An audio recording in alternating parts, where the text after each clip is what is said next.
Hello everyone. I can see many people here in this hall. And what does it tell me?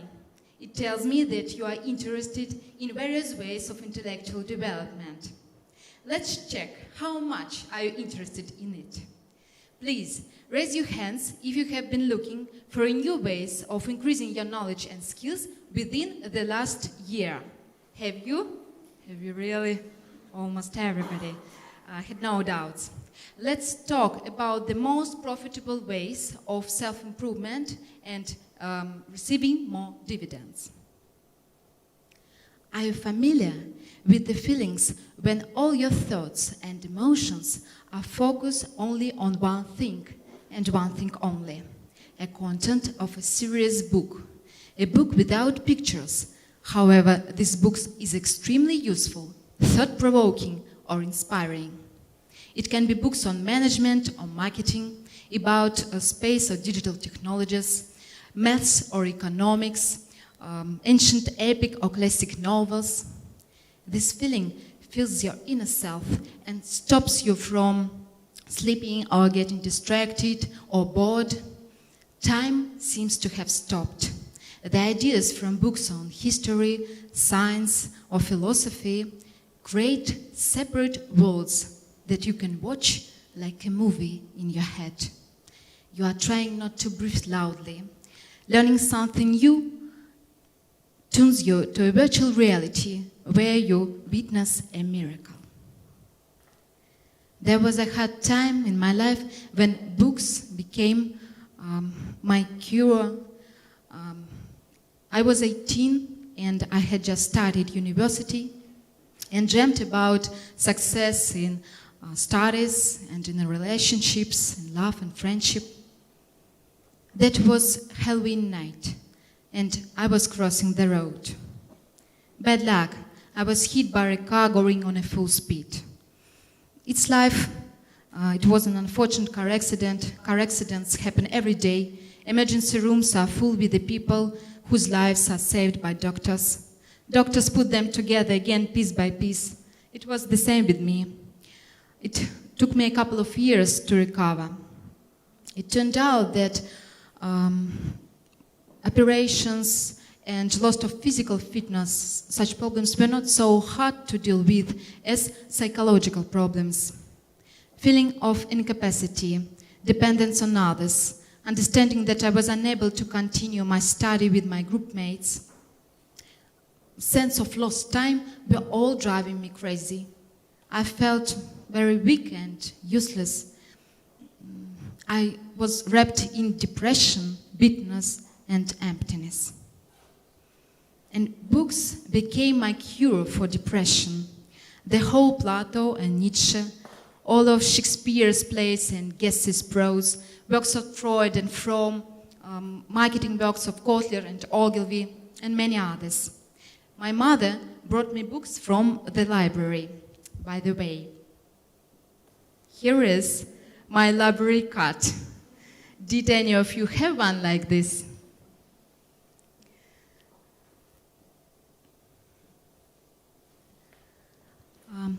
14 years have passed since that time, but I still love books. And I tuned my passion to my profession. Today I work as a business trainer and help company employees to feel the same passion to exercise their mental muscles. There are different ways of improving oneself, not only reading. A modern business education market offers an acquisitive adult various ways of upgrading your knowledge and skills. Marketing experts advertise glossy new programs that are full of trendy words like collaboration, Scrum, Agile, and they promise you quick results. They try to make you buy a magic pill that will solve all your business-related problems. The demand of easy and quick results creates such offers like YouTube videos on 10 life hacks for writing 10 life hacks. Some opt for economical, half-hour economical course in creativity or design. Some opt for training videos on rhetorical skills or subscribe an HR blog. But how effective are these development tools? Is all the data equally useful in work and life? We are flooded with tremendous amounts of information. Usually these are piles of garbage that block our eyes, ears, and noses. It's no wonder that we try to protect ourselves from this nonsense by self-defense. Instead of conducting our personal research or focus groups in order to find valid arguments to back up our presentations, ready-made infographics is used. Instead of reading fundamental books with grey covers, color comics are increasingly becoming more popular. We believe false tweets about strong wolf leading a pack and use it as a metaphor at planning meetings. An older generation claims that clip thinking is a new norm, and Generation Y even doesn't know any other approaches. Recruiters are constantly searching for brave, creative young people who were born after the 90s. They grew with the belief that everything can be found on the internet, including summaries and theses, so there is no need to read thick paper originals. I'm not convinced. Can one acquire knowledge and skills relying only on passive watching of webinars or scanning a couple of long reads? Can one become a professional, for example, in negotiations after watching online business simulation and answering 10 questions from the final test? Will your life be magically transformed after reading 5 funny but common life hacks? Will your that one-day distance learning course in leadership give you a return on your investments? Do you really believe that you can become a professional without any effort, without doing anything by yourself? I monitor trends that have been gaining more popularity in education recently, and I'd like to point out an upsetting tendency. The interest for knowledge is in decline. A report published on the website of the Institute of Sociology of the Russian Academy of Sciences claims that 80% of Russians consider astrology as science, and 32% are sure that the sun travels around the earth. 32%. Please note, I am not talking about information.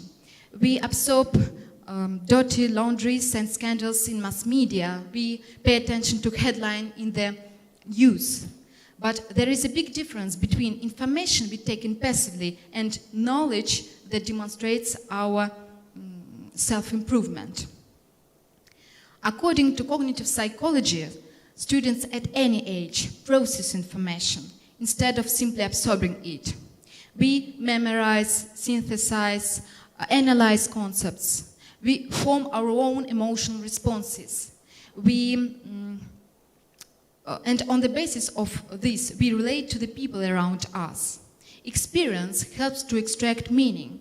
And I think that you cannot deny that one cannot become a great surgeon or a skilled diplomat, professional engineer, teacher, or a preacher without heart, self-motivated work.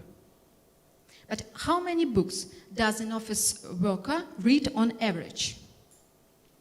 Vladimir Mazhenkov, in his book CEO 70 Rules of Russian Positive Management, gives us the following statistics. American businessmen and managers with an annual income over $1 million a year read 63 books per year. And how many books does an average office worker read? Only 2.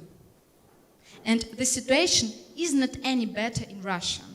According to the results of this survey conducted by Общественное мнение, 44% of Russians haven't opened any book this year.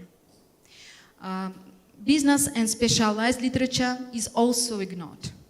According to the results of this survey I conducted, especially for TEDx conferences, in pharmaceutical companies, out of 294 employees, 39% read 3 and more books, and 30% admit not reading books at all. I say about professionals in pharmaceutical companies. Back to my story about that Halloween night. I was lying on the road and thinking that it was probably the end. I realized that life is not endless. Each of us has limited time. It may be 70, 80, 100 years, but there is no medicine that will give us eternal life. But if we can't make our life longer, what if we could increase its quality? What if we could make it more profound and meaningful? David Gordon, one of the NLP authors, wrote in one of his books that our quality of life and social success depend directly on abilities and skills we acquire. The more knowledge and skills we have, the better our life will be. Do you think that only extreme stress can make us realize the importance of self-improvement? Everything can happen with us. Personal crisis, getting stuck in professional vacuum, changes in the country and world.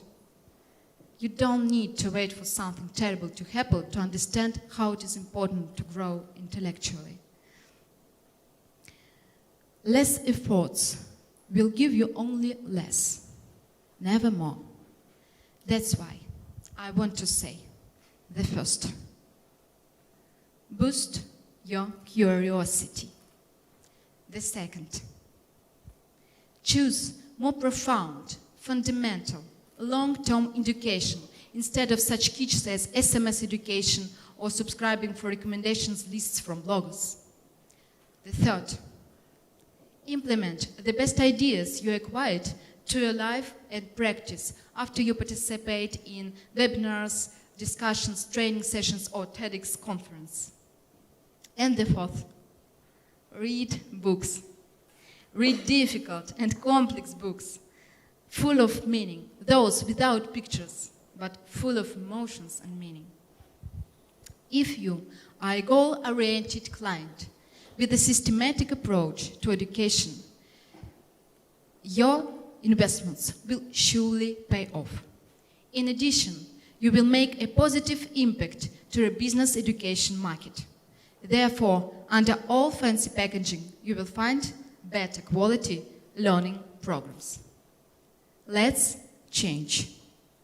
Let's make an effort to study.